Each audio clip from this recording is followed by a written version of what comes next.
I never believed in fate until I found that phone on the subway. It was a Tuesday morning, and the train car was packed with the usual commuters.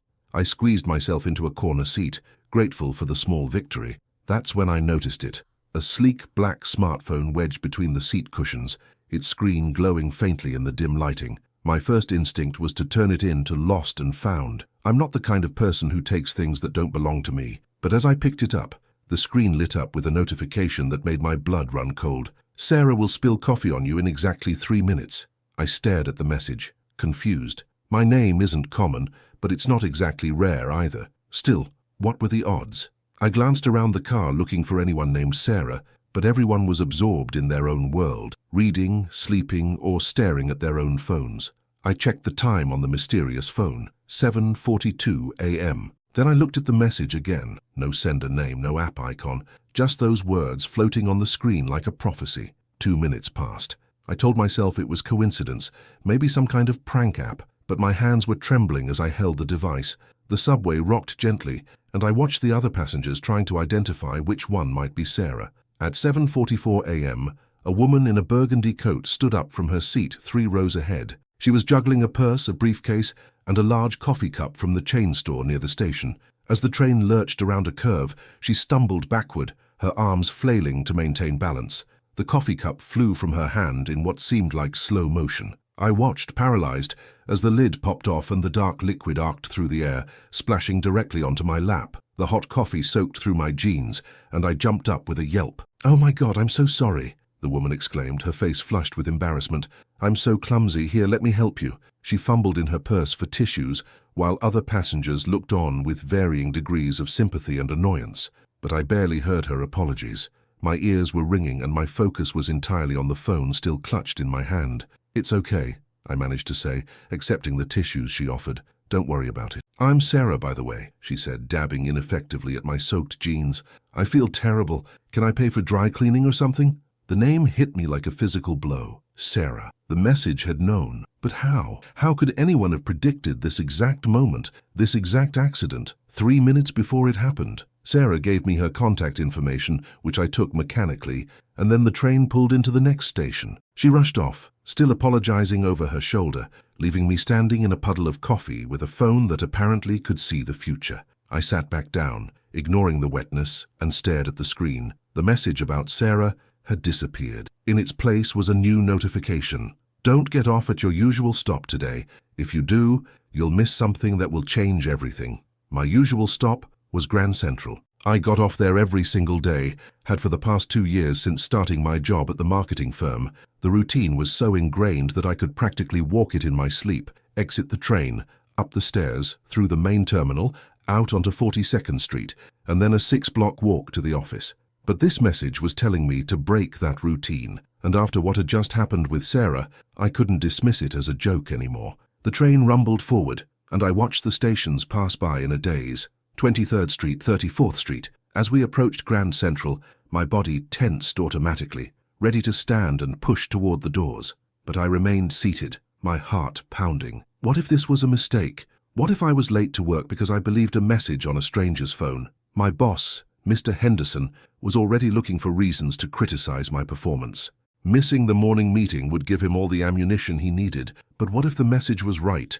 What if there really was something important I would miss? The doors opened at Grand Central. Dozens of passengers filed out, and the flow of humanity swept past me. I gripped the phone tighter, feeling the weight of the decision. At the last second, as the doors began to close, I stayed in my seat. The train pulled away from the station, and I let out a breath I didn't know I'd been holding. There was no turning back now. I was committed to following wherever this phone was leading me. The next stop was 51st Street. As the train slowed, another message appeared. "Get off here, go to the coffee shop on the corner of 51st and Lexington, order a black coffee, and sit at the table by the window. Wait."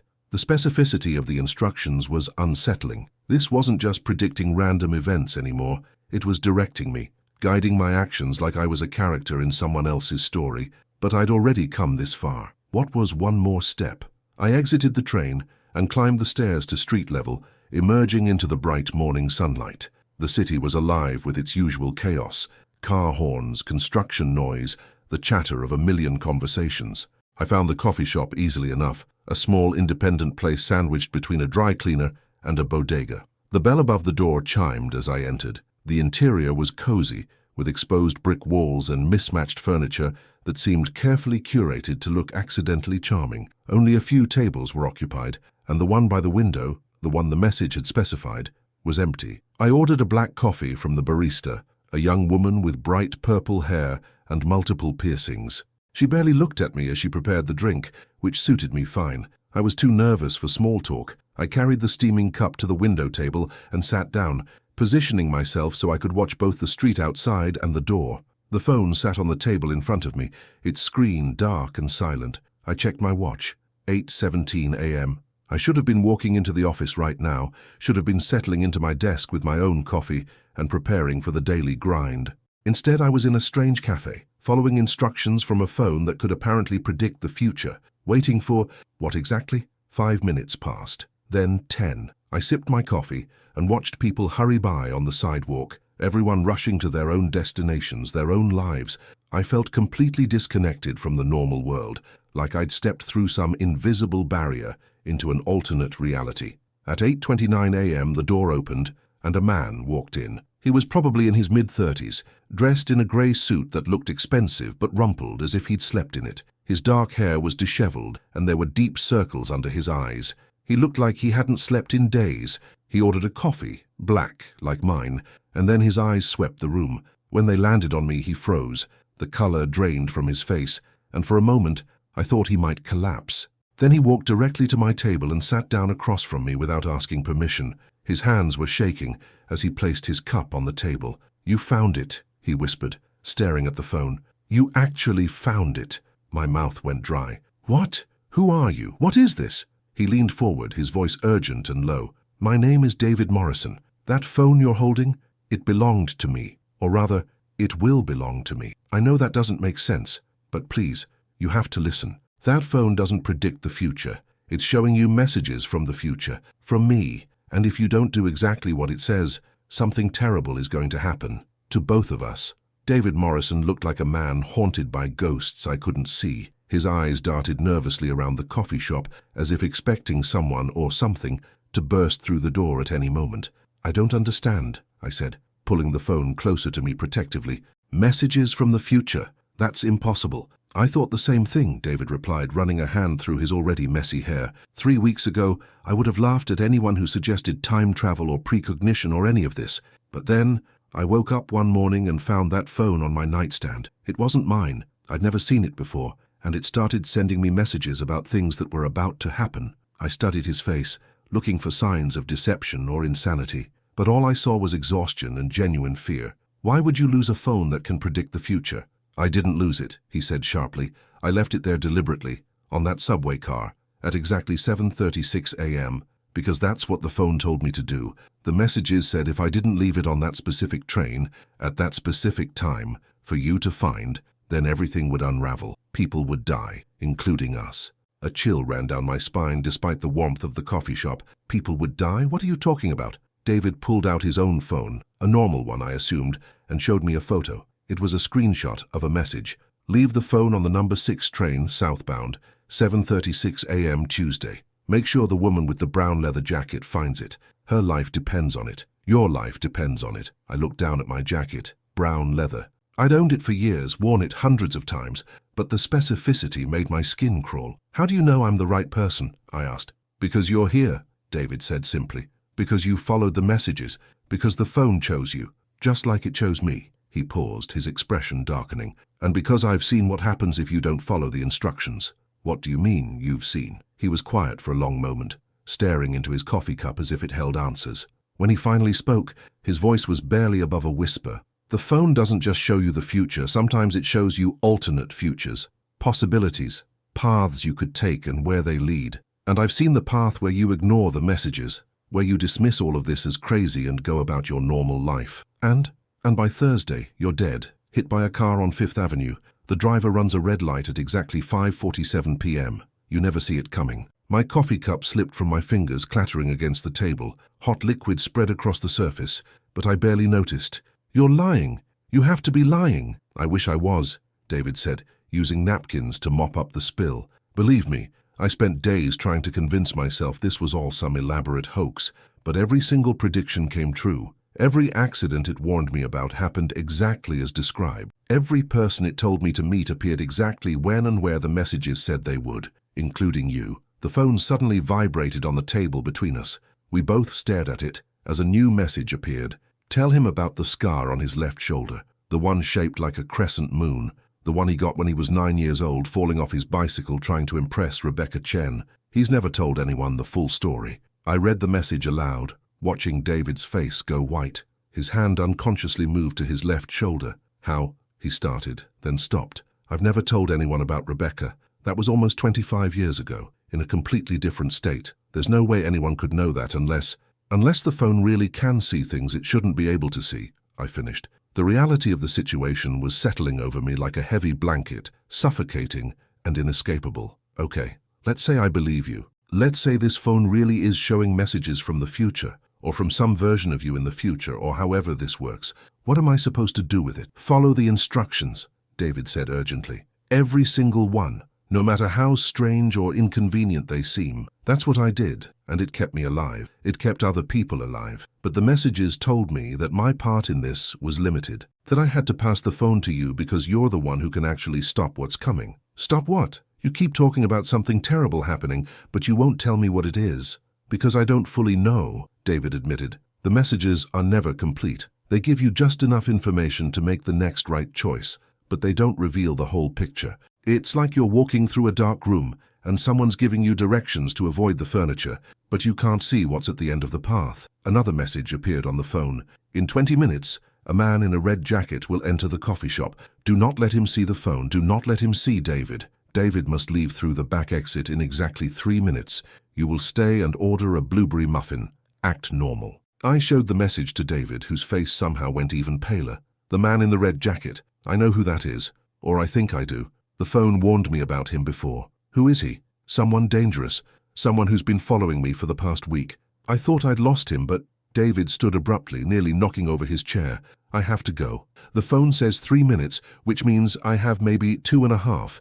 But listen to me carefully. Whatever happens next, whatever the phone tells you to do, you have to trust it, even if it seems wrong, even if it scares you, because the alternative is so much worse. Wait, I said, grabbing his arm. You can't just dump this on me and leave. I need more information. I need to understand what I'm dealing with. David pulled a business card from his pocket and pressed it into my hand. My number's on there. The phone will tell you when it's safe to call me. Until then, you're on your own. I'm sorry. I know how terrifying this is, but you're stronger than you think. The phone wouldn't have chosen you otherwise. He hurried toward the back of the coffee shop, disappearing through a door marked Employees Only. The purple-haired barista looked up from her phone, confused, but didn't say anything. I sat back down, my mind reeling. This was insane. All of it. I should leave right now, throw the phone in the nearest trash can, and go to work. Pretend this morning never happened. Return to my safe, boring, predictable life. But the message about Sarah had been real. The details about David's childhood scar had been real. And if those things were real, then maybe the warning about the car on Fifth Avenue was real too. I looked at the clock on the wall. 8:43 a.m. 17 minutes until the man in the red jacket arrived. I picked up the phone and walked to the counter. Can I get a blueberry muffin? I asked the barista, my voice surprisingly steady. Sure thing, she said, grabbing one from the display case.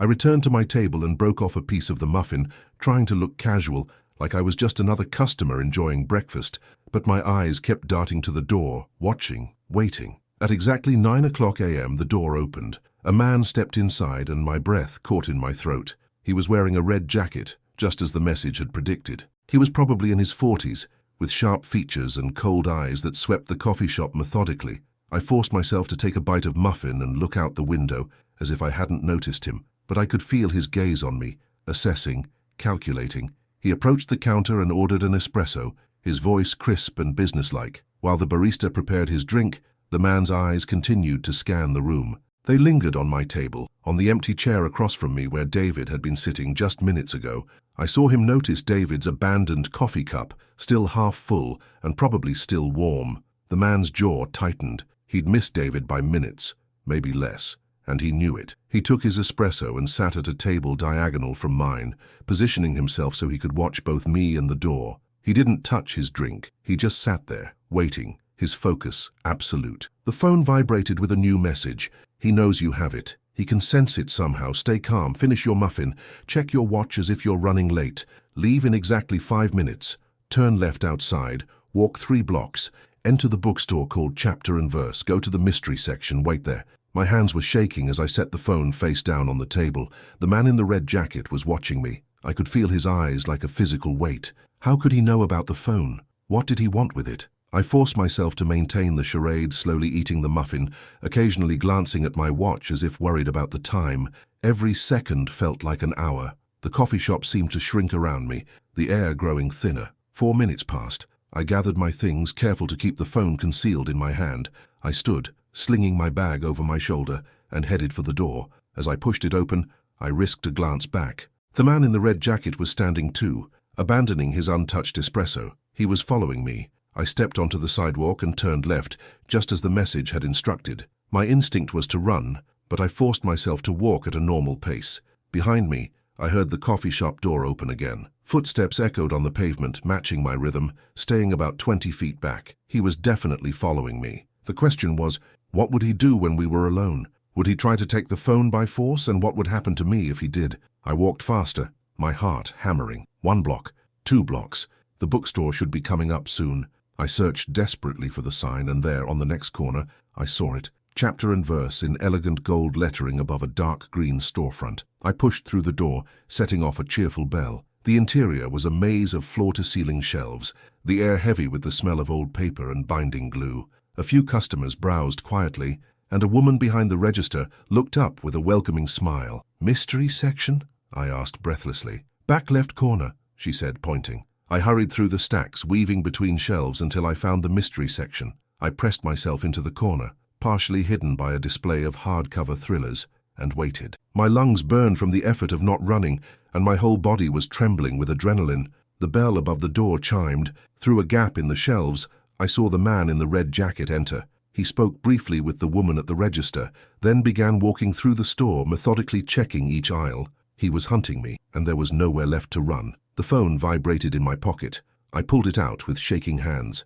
"The bookstore owner's name is Margaret. She knows about the phone. She's been waiting for you. Say the word recursion to her. She'll understand. She'll help. But you have to trust her completely." I watched through the gap in the shelves as the man in the red jacket moved systematically through the bookstore, getting closer to my hiding spot with each passing second. My mind raced. How could the bookstore owner possibly know about the phone? How many people were involved in whatever this was? The phone had been right about everything so far. Sarah and the coffee, David and his scar, the man in the red jacket. I had to trust it now, even though every rational part of my brain was screaming that this was madness. I took a deep breath and stepped out from behind the mystery display. The man in the red jacket was 3 aisles away, his back turned as he scanned the shelves. I walked quickly but quietly toward the front counter, where Margaret, if that was really her name, was rearranging a display of bookmarks. She looked up as I approached, and our eyes met. There was something in her gaze, a knowing quality that made the hair on the back of my neck stand up. She was probably in her 60s, with silver hair pulled back in a neat bun and reading glasses hanging from a chain around her neck. "Recursion," I whispered, leaning across the counter. The effect was immediate. Margaret's expression shifted from friendly shop owner to something far more serious. She glanced past me, spotting the man in the red jacket, and her lips pressed into a thin line. "Follow me," she said quietly, lifting a section of the counter to let me through. "Quickly now." She led me through a door behind the register, into a back room filled with boxes of books and packing materials. But she didn't stop there. Instead, she moved a stack of boxes aside to reveal another door, this one older and more substantial, with a heavy deadbolt lock. Margaret produced a key from her pocket and unlocked it. "Inside. Hurry." I hesitated for only a second before stepping through. The room beyond was small and windowless, lit by a single overhead bulb. The walls were covered with photographs, newspaper clippings, and handwritten notes connected by strings of red yarn, like something out of a conspiracy theorist's nightmare. Margaret followed me in and locked the door behind us. She pressed her ear against it, listening. I could hear muffled sounds from the bookstore, footsteps, the creak of floorboards. The man in the red jacket was still searching. "He won't find us," Margaret said, moving away from the door. "This room doesn't exist according to the building plans. I had it installed 30 years ago when I first learned about the phones." "Phones?" I asked, seizing on the plural. There's more than one. There have been 17 that we know of, Margaret said, settling into a worn armchair in the corner. Maybe more. They appear and disappear according to their own logic, or perhaps according to someone's logic. We've never been entirely sure. Each one stays with a person for a specific period, guides them through a specific crisis, and then moves on to the next person who needs it. I looked down at the phone in my hand, its screen now dark and silent. What are they? Who made them? We don't know, Margaret admitted. I've spent 3 decades researching this phenomenon, and I'm no closer to understanding the true nature of the phones than I was when I first encountered one. Some people think they're technology from the future. Others believe they're something more metaphysical, tools created by some higher power or consciousness to prevent catastrophic events. She gestured to the walls covered in documentation. What I do know is that they appear during critical junctures, moments when the timeline is fragile, when the wrong decision or the wrong action could cascade into disaster. The phones provide guidance to prevent those disasters. David said people would die if I didn't follow the instructions, I said. How many people are we talking about? Margaret's expression grew grave. That depends on the specific crisis. Sometimes it's a handful of individuals, sometimes it's hundreds. There was a phone in Tokyo in 1995 that prevented a much larger sarin gas attack than the one that actually occurred. Another in New York in 2001 that saved an entire office building, though of course it couldn't prevent everything that happened that day. The weight of what she was saying pressed down on me. And now I'm supposed to prevent something? But I'm nobody. I work in marketing. I can barely manage my own life, let alone save hundreds of people from some disaster I don't even understand. The phones don't choose randomly, Margaret said firmly. Every person who receives one has exactly the skills and qualities needed for their particular mission. You may not see it yet, but you're the right person for this. David was right to trust the phone's judgment. A loud bang echoed through the door, the man in the red jacket slamming something in the bookstore. We both froze, listening. Margaret put a finger to her lips. After a moment, we heard Margaret's employee, I hadn't even noticed there was one, speaking in a trembling voice. I told you there's no one else here, just the customers you can see. Maybe she left while you were looking around. She didn't leave, the man's voice replied, cold and certain. I would have seen her. Where's Margaret? She went to the stockroom, inventory. Show me. We heard footsteps approaching the back room. Margaret moved swiftly, positioning herself in front of the hidden door. She picked up a clipboard and adopted a casual posture, as if she'd simply been checking inventory. The door to the outer stockroom opened. Through a crack in our concealed entrance, I could see the man in the red jacket framed in the doorway, with Margaret's terrified employee behind him. Can I help you? Margaret asked, her voice perfectly level. I'm afraid we don't allow customers in the stockroom, liability issues. The man stepped inside, his eyes scanning every corner. I'm looking for a woman, brown leather jacket, dark hair, late 20s. She came in here a few minutes ago. Several people matching that description have been in today, Margaret said with a shrug. It's New York, but I haven't seen anyone in the last 15 minutes except Robert here. She nodded at her employee. Are you looking for someone specific? A friend, perhaps? Not a friend, the man said. He moved further into the room and I held my breath, pressing myself against the wall. He was less than 5 feet from our hiding spot. If he noticed the outline of the door, if he pushed on the boxes in just the right way, the phone in my hand vibrated. I nearly dropped it in surprise, fumbling to keep it from hitting the floor. The sound seemed impossibly loud in the confined space. I looked at the screen. He can't hear the phone's vibrations, only you can. In 30 seconds, there will be a car accident outside. Very loud. When you hear it, Margaret will create a distraction. You'll have exactly 10 seconds to leave through the tunnel behind the bookshelf on your right. It leads to the building next door. Go now to the shelf. Be ready. I looked to my right and saw the bookshelf the message referenced. It was built into the wall, filled with old ledgers and files, but if there was a tunnel behind it, I couldn't see how to access it.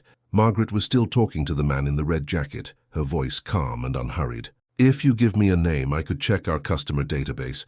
We have a loyalty program, you see, and if your friend is a member, she's not my friend, the man interrupted, and she's in possession of something that doesn't belong to her, something dangerous. If you're hiding her, you're putting yourself at risk. I assure you I'm not hiding anyone, Margaret said, but her eyes flicked briefly to the hidden door, and I knew she'd understood the phone's message. She was ready. I moved quietly to the bookshelf, studying it. There had to be a mechanism, a way to open it. My fingers traced along the edges, searching for a button or a latch. 20 seconds until the accident. 15. I think you should leave, Margaret said, her tone hardening. You're disrupting my business and frankly, you're frightening my employee. I'll have to ask you to—" The man grabbed Margaret's wrist. "Tell me where she is." Margaret didn't flinch. "Let go of me, or I'll call the police." 10 seconds. 5. My fingers found a small indentation in the side of the bookshelf. I pressed it and felt something click. Outside, tires squealed. Metal crunched against metal with a sound like thunder. Car alarms began wailing. People shouted. The man in the red jacket's head whipped toward the sound. In that instant of distraction, Margaret moved with surprising speed for a woman her age. She grabbed a heavy box cutter from the nearby table and slashed at the man's arm. He jerked back with a curse, releasing her wrist. "You're protecting her. That means you're part of this." "Run!" Margaret shouted. Whether to me or her employee, I wasn't sure. The bookshelf swung open on hidden hinges. Behind it was a dark passage, just as the message had promised. I didn't hesitate. I plunged into the darkness, pulling the shelf closed behind me. Behind me, I heard the man in the red jacket shouting, heard the crash of boxes being thrown aside. He'd found the hidden door. He was coming after me. I ran blindly through the tunnel, one hand trailing along the damp wall to keep my bearings. The passage was narrow and low, forcing me to hunch as I moved. My breath echoed in the confined space, mixing with the sound of footsteps behind me. The phone screen provided the only light, and another message appeared. "The tunnel is 63 feet long. At the end is a ladder. Climb up. You'll emerge in the basement of a restaurant called Lucia's. The kitchen staff will be on break. Go through the kitchen, out the front door, turn right. There's a taxi waiting. The driver's name is James. Tell him the route has changed. He'll know what to do." 63 feet. I counted my steps in the darkness, trying to estimate the distance. The footsteps behind me were getting closer. The man in the red jacket was faster than me, more accustomed to this kind of chase. My outstretched hand suddenly hit empty air. The tunnel had ended. I felt around frantically and found the ladder, its rungs cold and slightly slimy. I grabbed hold and started climbing, my shoes slipping on the metal. Below, I heard the man reach the ladder. "You can't run forever," he called up. "That phone will destroy you. It destroys everyone who tries to use it. I'm trying to help you." I didn't answer, focusing all my energy on climbing. My arms burned with the effort. The ladder seemed to go on forever, up and up into darkness. Finally, my head hit something solid, a trapdoor. I pushed against it with my shoulder and it gave way, flooding the tunnel with light and the smell of garlic and tomato sauce. I emerged into exactly what the phone had promised, a restaurant basement filled with stainless steel shelving and industrial-sized containers of ingredients. I could hear voices and laughter from upstairs. The dining room must be open for lunch. I ran for the stairs, taking them 2 at a time. The kitchen was empty, just as predicted, with pots bubbling on stoves and prep stations abandoned mid-task. The staff break must have just started. I burst through the kitchen doors into the dining room. Startled diners looked up from their pasta and pizza. A waiter approached, confused. "Miss, you can't be back there." "Sorry, emergency," I called over my shoulder, already heading for the exit. I pushed through the front door onto the street and turned right. And there, incredibly, impossibly, was a yellow taxi with its light on, double parked exactly where it shouldn't be. The driver, a middle-aged black man with graying hair, was looking directly at me. I yanked open the back door and threw myself inside. "James!" "That's me," he said, his eyes meeting mine in the rearview mirror. "And you must be the fare I've been waiting for. Been sitting here for 20 minutes. Thought maybe the phone got it wrong for once." "The route has changed," I gasped out, still catching my breath. James nodded and pulled into traffic without another word. I looked back at the restaurant and saw the man in the red jacket emerge from the front door, scanning the street. Our eyes met for just a second before James turned the corner. "Where are we going?" I asked. "Don't know yet," James said calmly. "That's how it works with the phone. It'll tell you when you need to know. Until then, I just drive and wait for instructions." I slumped back in the seat, my whole body shaking with adrenaline. "How long have you been involved in this?" "The phones?"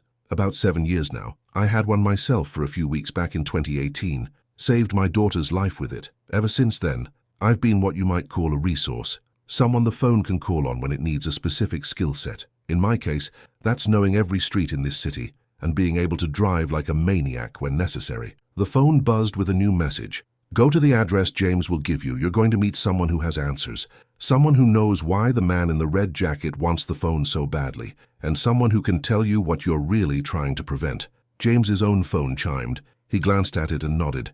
"Got it. We're heading to Brooklyn, the warehouse district. Should take about 45 minutes with traffic." I looked at the phone in my hands, this mysterious object that had completely upended my life in the span of a few hours. What is this thing, really? "The million-dollar question," James said, merging onto the bridge. "And I suspect you're about to find out." The warehouse was exactly the kind of place you'd expect for a clandestine meeting, abandoned, covered in graffiti, with broken windows staring out like empty eyes. James pulled up to a rusted metal door and turned to look at me. "This is where I leave you," he said. "The phone will guide you from here, but a word of advice, whatever you learn in there, whatever they tell you, remember that the phone chose you for a reason. Trust yourself as much as you trust it." I nodded, unable to find words. James had been calm and reassuring, but now I was about to walk into that dark building alone, and the fear that I'd been suppressing came rushing back. I stepped out of the taxi, and James drove away immediately, leaving me standing on the cracked pavement. The phone vibrated. "Enter through the metal door. It's unlocked. Go to the 3rd floor, room 307. Knock 3 times, pause, then twice more. The woman who answers is named Dr. Sarah Chen. Yes, the same Sarah from the coffee. That wasn't an accident. Nothing is an accident." My mind reeled. Sarah from the subway, the woman who had spilled coffee on me just hours ago, she was involved in this too. I thought back to that moment, her stumbling, the coffee flying through the air. Had that been deliberate? A way to mark me somehow? I pulled open the metal door, which screeched on its hinges. The interior was dark and smelled of mildew and decay. I used the phone's flashlight to navigate, finding a concrete stairwell that looked structurally questionable at best. The climb to the 3rd floor left me breathless. Each step echoed in the empty space, and I kept imagining the man in the red jacket appearing behind me, blocking my escape. But I reached the 3rd floor without incident. Room 307 had a door that looked newer than the rest of the building, made of reinforced steel with a digital keypad. Before I could knock, the phone displayed another message. "She already knows you're here. She's been tracking the phone's location since you found it. Everything that's happened today, she's been watching it all unfold." That should have terrified me. Instead, I felt a strange sense of relief. At least someone knew what was going on. At least I wasn't stumbling through this completely blind. I knocked 3 times, paused, then twice more. The door opened immediately. Sarah stood there, but she looked completely different from the clumsy commuter who had apologized profusely on the subway. Her hair was pulled back, and she wore a lab coat over jeans and a t-shirt. Behind her, I could see a room filled with computer monitors, scientific equipment, and more of those conspiracy board walls covered in photographs and notes. "Come in quickly," she said, pulling me inside and locking the door behind us. "We don't have much time. He's good at tracking, and even with James's evasive driving, he'll figure out where you went eventually." "The man in the red jacket," I said. "Who is he?" "His name is Thomas Vance," Sarah said, moving to one of the computer stations. "And before I tell you anything else, you need to understand something crucial." She turned to face me, her expression grave. "The phone didn't choose you randomly. It never does. But the reason it chose you, that's something you're not going to want to hear." My stomach tightened. "What do you mean?" Sarah pulled up an image on one of her monitors. It was a photograph of a young girl, maybe 7 or 8 years old, standing in front of a house I didn't recognize. The girl had my eyes, my face. It was unmistakably me as a child. "Where did you get that?" I demanded. "I've never seen that photo before." "That's because it was taken by a phone," Sarah said quietly. "A phone that appeared 23 years ago. A phone that predicted your existence before you were born." The room seemed to tilt. "That's impossible. The phones don't just predict the future," Sarah continued, her voice steady but sympathetic. "They engineer it. They identify probability nodes, moments where a specific person with specific traits needs to exist at a specific time, and then they guide events to ensure that person comes into being." She pulled up more images. My parents' wedding photo, my mother in a hospital holding a newborn, me at various ages, always photographed from a distance, always without my knowledge. "Your parents met because a phone guided them to the same coffee shop on the same day," Sarah said. "Your mother chose to keep you instead of making a different choice, because she received an anonymous letter that changed her mind. That letter came from a phone carrier in 1998. You exist because the phones needed you to exist. Because 23 years later, there would be a crisis that only someone with your exact combination of skills, personality traits, and decision-making patterns could resolve." I backed away from the monitors, shaking my head. No, that's insane. You're telling me my entire life is what, some kind of predetermined script?" "Not predetermined," Sarah corrected. "Probabilistically optimized. The phones don't control your choices. They just ensure you exist to make them. Everything you've done, every decision you've made, those were genuinely yours. But the fact that you're here now with the capacity to make those decisions, that was arranged." The phone in my hand vibrated. I looked at it with new horror, as if it were some kind of parasite. The message read, "Sarah is telling you the truth. You were born for this moment. But what she hasn't told you yet is that there are 17 others like you. 17 people whose entire existence was engineered by the phones for specific crisis points. 3 of them are already dead. They failed their missions, and if you fail yours, you won't just die. Everyone you've ever loved will be erased from the probability stream. Your parents will never meet. Your friends will never know you. You will have never existed at all." My legs gave out. I collapsed into a chair, the phone clutched in my trembling hands. "This can't be real. This can't be happening." "I'm sorry," Sarah said, and she genuinely sounded it. "I know what you're feeling right now. When I learned the truth about my own existence, I spent 3 days in this room, refusing to believe it. But eventually, you have to accept it. Because whether you like it or not, you have a choice to make. And people's lives, including your own past, depend on you making the right one." She pulled up another screen, this one showing a complex diagram of the New York subway system. "The biological attack. It's real. The device is being planted right now at 34th Street Station, southbound platform. You have 97 minutes before it activates. If it does, 4,300 people will die in the initial release, thousands more in the chaos that follows." "And Vance?" I asked, my voice hollow. "Where does he fit into this?" "Vance was like you," Sarah said. "Engineered. Born because a phone in the 70s decided the world would need him. He successfully prevented a terrorist attack in London 5 years ago. And then he did what you're doing right now. He asked questions. He dug deeper. And he discovered the truth about his own existence." She paused, choosing her words carefully. "It broke something in him. He couldn't accept that his entire life, everyone he loved, every choice he'd made, all of it existed only to serve the phone's agenda. So he did something unprecedented. He started working against them." "How can you work against something that can see the future?" "By becoming unpredictable," Sarah said. "By making choices so chaotic, so contrary to your nature, that even probability mapping can't account for them. Vance has spent 5 years learning to break the patterns the phones expect, and now he's using that knowledge to help the restoration succeed where they should fail." A new message appeared on the phone. "Vance is in the building. He has a jammer that will sever your connection to guidance. He wants to prove you can fail, wants to prove the phones aren't infallible. In 43 seconds, your connection will be cut. This is the last message you'll receive. Listen carefully. The device at 34th Street is a decoy. The real attack is somewhere else. Somewhere the phones haven't predicted, because Vance has hidden it using methods we cannot track. You must make him tell you where, and there is only one way to do that." The message disappeared, replaced by an image that made my blood run cold.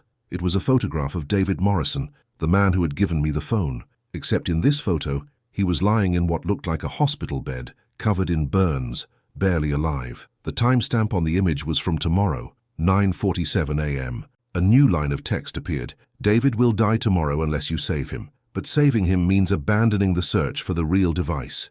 The phones cannot tell you which choice is correct, because both futures are equally probable. For the first time in recorded phone history, the outcome is genuinely uncertain. Choose." The screen went dark. I pressed buttons frantically, but nothing happened. The phone was dead. The door to the room burst open. Thomas Vance stood there with 4 people behind him, all wearing red jackets. In his hand was a device covered in blinking lights, the jammer Sarah had mentioned. "Hello, Sarah," Vance said calmly. "I see you've told her the truth. How did she take it?" "Go to hell, Thomas," Sarah replied, stepping between us. Vance's eyes found mine. "You're wondering if what the phone showed you is real. The image of David dying. I can answer that. Yes, it's real. Right now, at this very moment, members of the restoration are in David's apartment. They're going to set it on fire in approximately 6 hours. David will be trapped inside. The burns will be severe, but he'll survive for another 14 hours before his organs fail." "Why?" I demanded, standing on shaking legs. "Why would you hurt him? He helped you once. He was part of this." "Because the phones need you conflicted," Vance said. "They need you torn between 2 equally important objectives. It's the only way they can test whether you're truly capable of making the impossible choice. And I'm here to make sure that test is fair." He raised the jammer. "When I activate this, you'll lose all connection to the phone's guidance system. No more messages, no more predictions. You'll be entirely on your own. And then you'll have to decide, do you try to find the real attack location and save thousands of strangers? Or do you save one man who trusted you, who helped you, who deserves better than to burn alive?" "That's not a fair choice," I said. my voice breaking. That's torture. That's life, Vance countered. Real life, without phones manipulating probability. This is what genuine free will looks like. Messy, painful, impossible. The phones have been shielding humanity from these kinds of choices for decades, maybe longer. They've been creating a world where the right answer is always available if you just follow instructions. But that's not reality. Reality is having to choose between two unbearable options and living with the consequences. He activated the jammer. I felt it more than heard it. A sudden absence, like a sound you didn't know you were hearing until it stopped. The dead phone in my hand felt heavier somehow, more final. Sarah knows where David is, Vance said. She has his address in her database. You could go there right now, warn him, save his life. James is still outside. He'll drive you anywhere you ask. You have time to save David, barely but enough. And the real attack, I asked. Vance smiled. I'm the only person who knows that location, and I'm not going to tell you, not unless you give me something in return. What could I possibly have that you want? Proof, Vance said. I want you to choose David. I want you to prioritize one life over thousands. I want you to prove that when humans are given genuine free will, when they're not being manipulated by phones and predictions and engineered probability, they make selfish choices. They save the people they know over the people they don't. And when you do that, when you prove that the phone's entire system is built on controlling human nature rather than trusting it, I'll tell you where the real device is. Maybe in time for you to stop it, maybe not. And if I don't choose David, I asked, though my heart was already breaking at the thought, if I refuse to play your game, then David dies, Vance said simply. And you spend the next 6 hours searching for a device you'll never find because you don't know where to look and you have no way to narrow down the possibilities. The attack succeeds, thousands die, and you'll live the rest of your life knowing you could have saved David if you'd just asked me nicely. Sarah moved suddenly, pulling something from her coat. A gun. She pointed it at Vance with steady hands. Tell her where the device is, Thomas. Now. Vance didn't even flinch. So you won't shoot me, Sarah. You're a guardian. You protect phone carriers. You don't kill people, even people like me. It's not in your nature. The phones chose you precisely because you're incapable of that kind of violence. You don't know what I'm capable of, Sarah said, but I could hear the uncertainty in her voice. I know exactly what you're capable of, Vance replied, because I know how the phones work. I know they select for specific psychological profiles, and guardians are always, without exception, people who value life above all else. Even mine. He turned back to me. You have a choice to make, and this time, there's no phone to tell you the right answer. There's just you, your conscience, and the knowledge that whatever you choose, someone is going to die because of it. Welcome to the real world. The room was silent, except for my own ragged breathing. I looked at the dead phone in my hand. I looked at Sarah, still pointing the gun she couldn't bring herself to fire. I looked at Vance, calm and certain in his twisted philosophy, and I made my choice. Take me to David, I said quietly. Sarah's face crumpled. No, you can't. The thousands of people... Can wait 60 minutes, I interrupted. I turned to Vance. I'll save David. I'll prove whatever point you want me to prove about human nature and selfish choices, but then you're going to tell me where the device is. And I'm going to stop it. Both things. I'm going to save David and stop the attack. That's not possible, Vance said, but for the first time he sounded uncertain. You don't have enough time to do both. Then I'll make time, I said. The words came out stronger than I felt. You said the phones chose me because of my specific combination of traits and decision-making patterns. Well, here's what you didn't count on.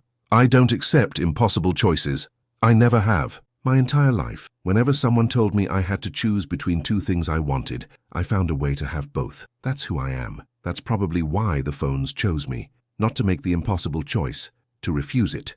I walked toward the door, toward Vance. So here's what's going to happen. Sarah is going to give me David's address. I'm going to save him. And while I'm doing that, you're going to have a conversation with yourself about whether you really want thousands of deaths on your conscience just to prove a philosophical point. Because I think, deep down, you don't. I think you're angry at the phones, and you have every right to be. But you're not a mass murderer. You're just a man who learned a terrible truth and didn't know how to live with it. I stopped directly in front of him. So prove me wrong. Prove that humans, when given free will, choose death and chaos over life. Don't tell me where the device is. Let me fail. Let thousands die. If you really believe in your philosophy, that should be easy. But if there's any part of you that still believes in humanity, that still believes we're capable of choosing good even when it's hard, then tell me, help me. Choose differently than the phones expect. Vance stared at me for a long moment. His expression was unreadable. Then, slowly, he reached into his pocket and pulled out a piece of paper. "The device is in the Brooklyn Bridge subway station," he said quietly. "Platform level, behind the fourth support column from the Manhattan side. Ventilation access panel. The timer is set for 123 minutes from now." He handed me the paper with detailed schematics. "This shows you how to disarm it.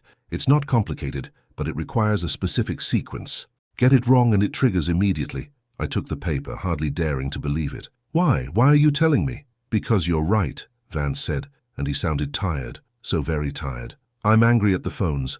I hate what they've done, what they made me. But I'm not this. I'm not someone who lets thousands of people die to make a point. Maybe that makes me weak. Maybe it proves the phones were right to engineer people like me, people who can't commit to their own convictions when the stakes are real.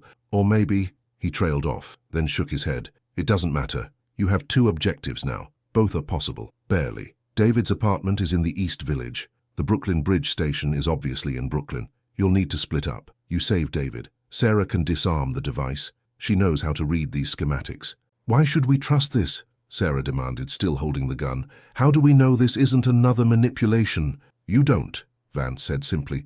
"But what choice do you have? The phone is dead. I'm the only source of information you have left, so either trust me or don't. Either way, you're running out of time." I looked at Sarah. She looked back at me. A whole conversation happened in that glance. Fear, uncertainty, desperate hope. "We trust him," I decided. "We don't have another option." Sarah lowered the gun. "God help us if you're wrong." We ran, out of the warehouse into James's taxi that was miraculously still waiting. Sarah shouted the address to the Brooklyn Bridge station at James, while I called David's number on my regular phone. He answered on the third ring. "Hello? David, it's me, from the coffee shop. Listen very carefully. Your apartment is going to be set on fire. You need to leave right now. Don't pack anything. Don't question this, just get out." "What? How do you—" "The phone told me," I lied. Or maybe it wasn't a lie. The phone had told me just before it died. "Please, trust the phone one last time. Get out now." "I'm leaving," David said, and I heard movement in the background. "But what about you, the mission? Did you—" "I'm handling it," I said. "Just get somewhere safe. I'll explain everything later." I ended the call as James pulled up to the subway entrance. Sarah jumped out, the schematics clutched in her hand. 68 minutes, she said. "I can do this. I can disarm it." "I know you can," I said. "Go. And Sarah, thank you for everything." She nodded and disappeared into the station. James pulled back into traffic, heading toward the East Village now. I watched the streets blur past and thought about everything that had happened. About phones that engineered probability. About a life I'd thought was mine, but was apparently designed by forces I couldn't comprehend. About impossible choices and the people who refused to accept them. My phone, my real phone, buzzed with a text. "Unknown number. You chose well. Both objectives will succeed, but this isn't over. The phones have been watching you closely today. They've seen you make decisions they didn't predict, seen you refuse the binary choice they offered. You've become something unprecedented, a carrier who doesn't follow the script. That makes you dangerous to them, or valuable. I'm not sure which yet. Neither are they. Watch for signs. Watch for new phones. And whatever you do, don't trust everything Sarah tells you. She's not just a guardian. She's something else. Something the phones created to watch the watchers. Be careful. V." The message deleted itself as I read the last word. I stared at my phone, mind reeling. Vance's final warning echoed in my head. Sarah wasn't what she seemed. The phones were still watching. This wasn't over. We reached David's building. He was standing outside, safe, looking confused and frightened but alive. I'd saved him. Now Sarah just needed to disarm the device and we'd have saved everyone. But even as I thought it, I felt a cold certainty settling in my chest. This was too easy. Vance had given up too quickly. And his final message suggested complications I couldn't even begin to understand. My regular phone buzzed again. Sarah's name on the screen. I answered. "I found the device," she said, her voice tight with tension. "But there's a problem, a big one. The schematics Vance gave us, they're wrong. This isn't the same device. It's more sophisticated, more complex. I don't know if I can disarm it in time." "How long do you have?" 41 minutes. "Maybe. If I don't trigger it accidentally first." I looked at David, safe on the sidewalk. I looked at James in the driver's seat, waiting for instructions. I looked at my phone, with its deleted message and its terrible implications, and I realized the truth. Vance hadn't given us the answer. He'd given us another test, a harder one, a real one. "I'm coming to you," I told Sarah. "Don't do anything until I get there. We'll figure it out together." "There's no time," Make time, I said, echoing my own words to Vance. I refuse to accept that we can't save everyone. I refuse to believe the choice has to be impossible. Just wait for me. I ended the call and looked at James. Brooklyn Bridge Station, as fast as you've ever driven. He nodded and hit the accelerator. We rocketed through the city streets, weaving between cars, running red lights. My heart pounded in my chest. 41 minutes, maybe less now, 40. I pulled out the dead phone and stared at its blank screen. If you can still hear me somehow, I whispered. If there's any part of you still connected, still watching, I need help. I need guidance. I need to know how to save everyone. Please. The screen remained dark, dead, silent. I was on my own. Truly, completely on my own. And somewhere in Brooklyn a device was counting down. And somewhere in this city, forces I didn't understand were watching to see if I would succeed or fail. The phone in my hand suddenly flickered, just for a second. The briefest flash of light, and in that instant I saw new words. This is only the beginning. Then darkness again. But I'd seen it. I knew I'd seen it. The phone wasn't dead. It was waiting, watching, testing me in ways I couldn't comprehend. And whatever came next, whatever impossible choices awaited me, I knew one thing with absolute certainty. My life would never be normal again. The phones had chosen me, and whether I wanted it or not, I was part of their world now. The question was, what exactly was I part of, and who was really pulling the strings? James screeched to a stop outside the subway entrance. Go, he said. I'll be here if you need me. I'll always be here. The phones make sure of that. I ran into the station, down the stairs toward whatever waited for me in the darkness below, toward Sarah and the device and the impossible deadline, toward answers that would only lead to more questions, toward a future that wasn't written yet. That maybe, just maybe, I could still choose for myself. To be continued. Leave your like. It's quick, free, and shows me I'm on the right path. Subscribe and turn on the bell to never miss our upcoming stories. Thank you for being here with me. See you in the next story.